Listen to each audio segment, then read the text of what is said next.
नमस्कार, आप सभी का स्वागत करता हूं अपने YouTube चैनल सुरेंद्र सिंह बोरा में। साथियों, जैसा कि आप सभी लोगों को मालूम है, कल वेस्ट बंगाल में जो है कि ज्वाइनिंग बीएड टीचर्स के मामले में सुनवाई थी। हालांकि मैंने अभी कोई डिटेल तो पढ़ी नहीं, लेकिन वहां से मेरे पास मैसेज आया हुआ था कि वहां के जितने भी सब्जेक्ट व आउटकम बीएड वाले थे सभी को सेव कर दिया गया है। लेकिन आज का जो वीडियो है वो काफ़ी महत्वपूर्ण वीडियो होने वाला है। इस वीडियो को आप स्किप ना करें, पूरा वीडियो देखेंगे कि जहाँ जहाँ प्रॉब्लम हुई है उन प्रॉब्लमों को लेकर के आज का मैं वीडियो बना रहा हूँ। बिल्कुल एकदम अपने विचार हैं और क्या हैं ये भी आप देखेंगे। ये ज़रूरी आप लोगों को देखना भी है, चाहे वो बीएड प्रशिक्षित हों, चाहे वो बीएड प्राथमिक ज्वाइनिंग टीचर्स हों, या बिहार का मैटर हो या छत्तीसगढ़ का मैटर हो। इस सारे मैटर को लेकर के हम बात करेंगे। चाहे वो यूपी विशिष्ट बीटीसी वाले अभ्यर्थी हों, जो 2008 के विशिष्ट बीटीसी वाले अभ्यर्थी हैं, जिन्हें 2500 रुपये का स्थायी फंड अभी मिल रहा है, यानी कि 2500 रुपये का बेरोजगारी भत्ता उनको दिया जा रहा है। तो उन लोगों की ज्वाइनिंग क्यों नहीं हो पा रही है और क्यों इनका कहाँ पर पेच फंसा हुआ है, ये तमाम सवाल जो आप लोगों के मन में आ रहे हैं, इन सभी को लेकर के हम बात करते हैं। देखिए, सबसे पहले मेरे पास सवाल आया था कि सर बिहार के बीएड वाले बचेंगे या बाहर होंगे। एक दूसरा सवाल है छत्तीसगढ़ के बीएड वाले बचेंगे या नहीं बचेंगे, छत्तीसगढ़ वालों का क्या होगा। सर बिहार और छत्तीसगढ़ में वीडियो बनाए। देखिए, बिहार और छत्तीसगढ़ का मैटर क्या है कि 11 अगस्त के बाद 11 अगस्त 2023 को माननीय सुप्रीम कोर्ट ने ये फैसला दिया कि बीएड वाले प्राथमिक में एलिजिबल नहीं है। लेकिन सबसे बड़ी बात, हम जाएंगे 2010 में, 23/8/2010, 1 अप्रैल 2010 से पूरे देश में आरटी एक्ट 2009 लागू हो जाता है। आरटी एक्ट अधिनियम जो है कि 2009, निःशुल्क एवं अनिवार्य बाल शिक्षा अधिकार अधिनियम 2009, जिसमें टीचर बनने के लिए व्यक्ति के पास या उस अभ्यर्थी के पास जो एनसीटी द्वारा 23/8/2010 को मिनिमम क्वालिफिकेशन क्राइटेरिया बनाई गई है, वो मिनिमम क्वालिफिकेशन क्राइटेरिया कंप्लीट होनी चाहिए। जब आरटी एक्ट लागू हुआ तो उसमें केवल डीएलएड वालों को ही मिनिमम क्वालिफिकेशन 2 वर्षीय जो है कि डिप्लोमा इन एलिमेंट्री वाले ही प्राथमिक में अध्यापक बनने के लिए योग्य हैं। बाकी बीएलएड वाले हैं और अन्य जो हैं जो 23/8/2010 के एनसीटी के गाइडलाइन के अनुसार है।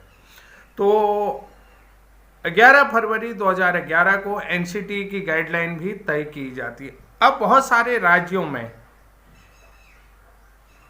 पर्याप्त संख्या में ट्रेनिंग इंस्टीट्यूट न होने के कारण से राज्य की सरकारों ने सेंट्रल से अपील की कि सर हमारे यहाँ मिनिमम क्वालिफिकेशन वाले अभ्यर्थी नहीं हैं और नहीं हमारे पास पर्याप्त ट्रेनिंग इंस्टीट्यूशन है, इसलिए जो है कि क्वालिफाइड अभ्यर्थियों की हमारे पास कमी है, इसलिए हमें जो है कि अभी शिक्षक भर्ती में छूट दी जाए। उसमें उन्होंने 10वीं पास 12वीं पास अभ्यर्थियों को भी संविदा के आधार पर नियुक्ति दे दी गई थी। तो अब जो है कि बहुत सारे राज्य में ऐसे अभ्यर्थी हैं जिनको मिनिमम 5 साल का समय दिया गया था, 5 साल का अधिकतम समय दिया गया था मिनिमम क्वालिफिकेशन तय करने के लिए। ठीक है, ये सेंट्रल गवर्नमेंट की गाइडलाइन थी। सेंट्रल गवर्नमेंट की गाइडलाइन के अनुसार उन्हें फिर सेंट्रल गवर्नमेंट के आधार पर सरकार ने सोचा कि इनको प्रशिक्षित किया जाए। देश में अप्रशिक्षित शिक्षकों की संख्या काफ़ी कम है, यानी कि अप्रशिक्षित शिक्षकों की संख्या काफ़ी ज़्यादा है। तो इनको प्रशिक्षित होने के लिए, क्वालिटी एजुकेशन देने के लिए, गुणवत्तापूर्वक शिक्षा बच्चों को मिले, इसलिए इनका प्रशिक्षित होना जरूरी है। तो इनको जो 5 साल के भीतर इनको मिनिमम क्वालिफिकेशन तय करना था, वो क्वालिफिकेशन बहुत सारे अभ्यर्थियों ने कंप्लीट करी, बहुतों ने नहीं करी। फिर सरकार ने उसको 31 मार्च 2019 की डेडलाइन दी गई, यानी कि 4 साल बढ़ा करके 9 साल का मिनिमम समय दिया गया था। 9 साल का मिनिमम समय, यानी कि लास्ट डेडलाइन उनको 31 मार्च 2019 है।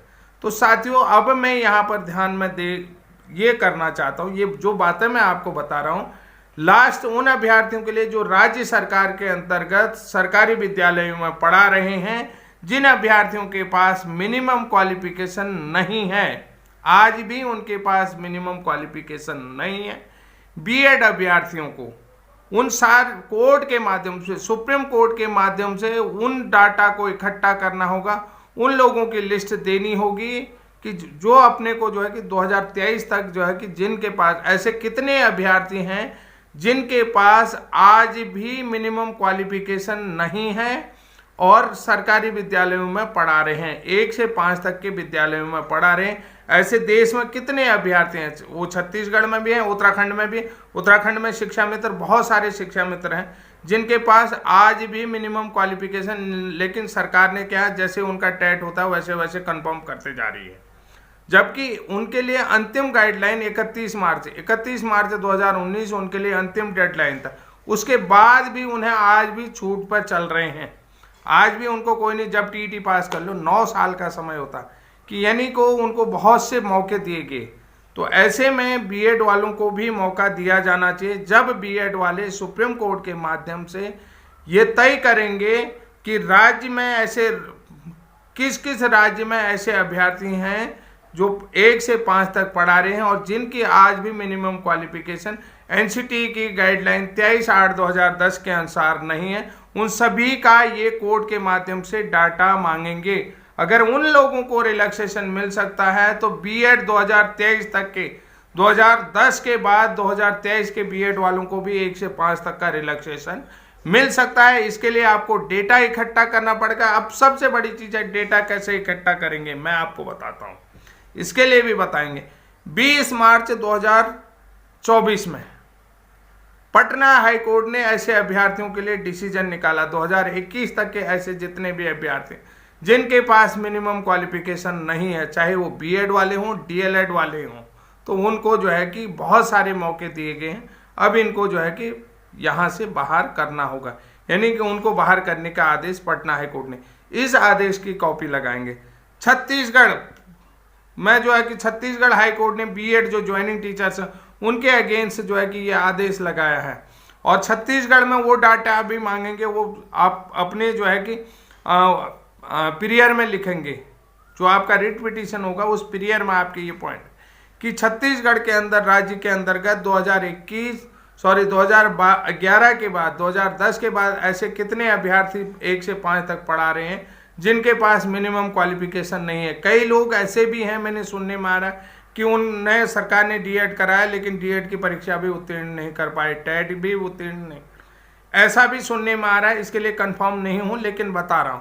तो ऐसे कितने अभ्यर्थी हैं जो मिनिमम क्वालिफिकेशन के साथ आज भी नहीं पढ़ा रहे हैं और 31 मार्च 2019 के बाद भी उनके पास, उस डेडलाइन के बाद भी वो अपनी क्वालिफिकेशन को कंप्लीट नहीं कर पाए हैं। अगर वो अपनी क्वालिफिकेशन कंप्लीट नहीं कर पा रहे हैं, 2023 बीत चुका है, 24 आ चुका, तो 2023 तक के बीएड वाले भी सुरक्षित रह सकते हैं।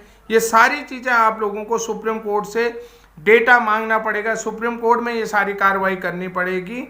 जब तक आप ऐसा नहीं करते, कैसे करना है ये भी मैं आपको बता रहा हूँ कि आपने जो है कि पटना हाईकोर्ट का 20 मार्च का जो डिसीजन है उसको लगाना है कि उन्होंने कहा कि उन सारे राज्यों से सुप्रीम कोर्ट में केस ये लगाना है, बीएड एलिजिबल है नहीं लगाना है आपने, बीएड एलिजिबल है कि नहीं है, आपने ये पूछना है कि 23/8/2010 के एनसीटी के गाइडलाइन के अनुसार ऐसे कितने राज्य हैं जहां आज भी 1 से 5 तक पढ़ाने वाले शिक्षकों की मिनिमम क्वालिफिकेशन कंप्लीट नहीं है।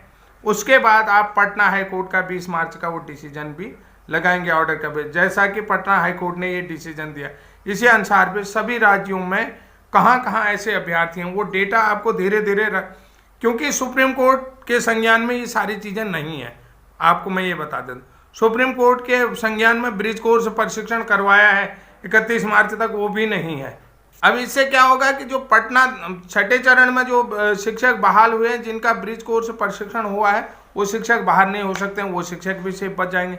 और छत्तीसगढ़ में जिन शिक्षकों के पास ब्रिज कोर्स कंप्लीट है और अभी 11 अगस्त के बाद उनकी ज्वाइनिंग है वो शिक्षक भी सेफ बच जाएंगे।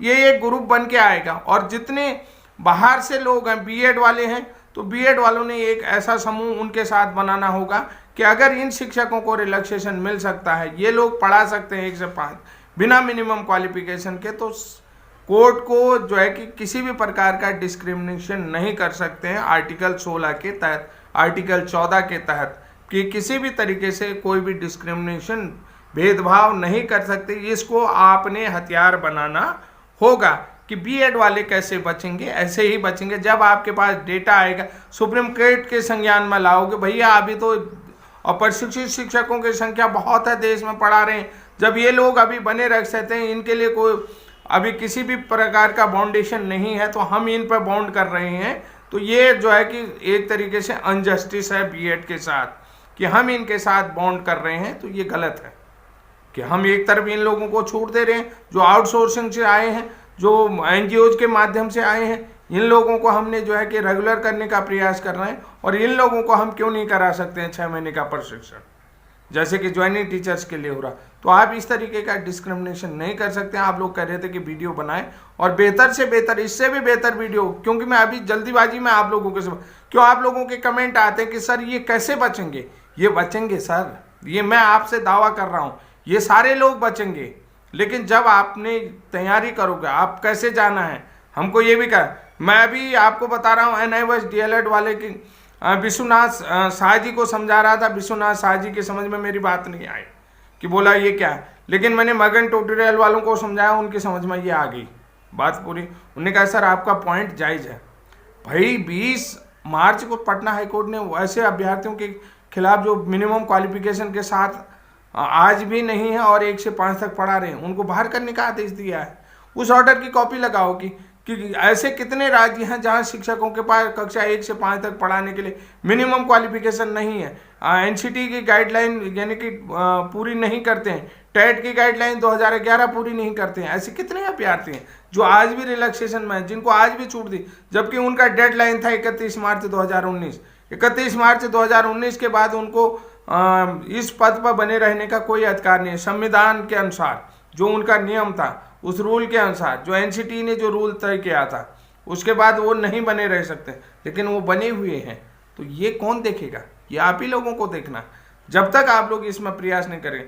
हाँ, मैं ये चीज़ कह रहा हूँ कि सत्यम पाठक जी अगर मेरा वीडियो देख रहे हैं तो सत्यम पाठक जी को ये बात जरूर संज्ञान में लेनी चाहिए। मैंने बहुत बार उनसे प्रयास किया था कि फ़ोन करा, मैंने उनको प्रयास किया कि भाई फ़ोन उठा करके देख लें एक बार ये चीज़ क्या बन सकती है, तो लेकिन उनको बनना चाहिए, क्योंकि वो लोग जो है कि बीएड की आवाज़ बने हुए हैं, बीएड की आवाज़ उठा रहे हैं। उन लोगों को ये वीडियो जरूर देखना चाहिए, खास करके सत्यम पाठक जी से कह रहा हूँ कि और जितने भी ऑल इंडिया के बीएड यूनियन वाले हैं उन लोगों को ये वीडियो जरूर देखना चाहिए। ऑल इंडिया बीएड यूनियन जो महासंघ बना हुआ है, जो सुप्रीम कोर्ट गया था, उस यूनियन को ये वीडियो जरूर देखना चाहिए।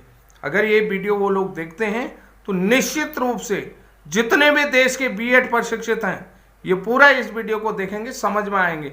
आज भी कितने ऐसे लोग हैं जो जिनके पास मिनिमम क्वालिफिकेशन नहीं है और 1 से 5 तक पढ़ा रहे हैं और रिलैक्सेशन पे हैं, वो आज भी उनको पर रहमो का है कि ना तो वो कोर्ट के संज्ञान में है, ना विभाग ने जो है कि उनने कहा जैसे जैसे मिनिमम क्वालिफिकेशन कंप्लीट हो जाएगी उनको पक्का करते जाएंगे, उनको रेगुलर करते जाएंगे, नियमित करते जाएंगे।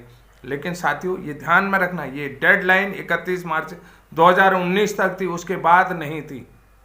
तो अगर 2019 के बाद वो भी बने रह सकते हैं तो 2019 के बाद बीएड वाले भी बने सकते हैं। अगर कोर्ट ने ऐसा डिसीजन दिया है तो संविधान के अनुच्छेद 16 और 14 का उल्लंघन है। एक तरीके से भेदभाव किया हुआ है संविधान ने, किसी प्रकार से डिस्क्रिमिनेशन किया हुआ। तो समझ लीजिए कि ये बातें आपको कहाँ तक सही लगती हैं, और मैं निवेदन करता हूँ कि ये जो है कि पूरे देश के बीएड वाले अभ्यर्थियों तक पहुँचना चाहिए ये वीडियो। अगर ये वीडियो पूरे देश के अभ्यर्थियों तक नहीं पहुँचा ना तो सोच लो बीएड की आवाज़ दबी रह जाएगी। बीएड की अगर आवाज़ उठानी है तो ये वीडियो पूरे देश में पहुंचाना है। आज के लिए इतना ही, तब तक के लिए जय हिंद, जय उत्तराखंड।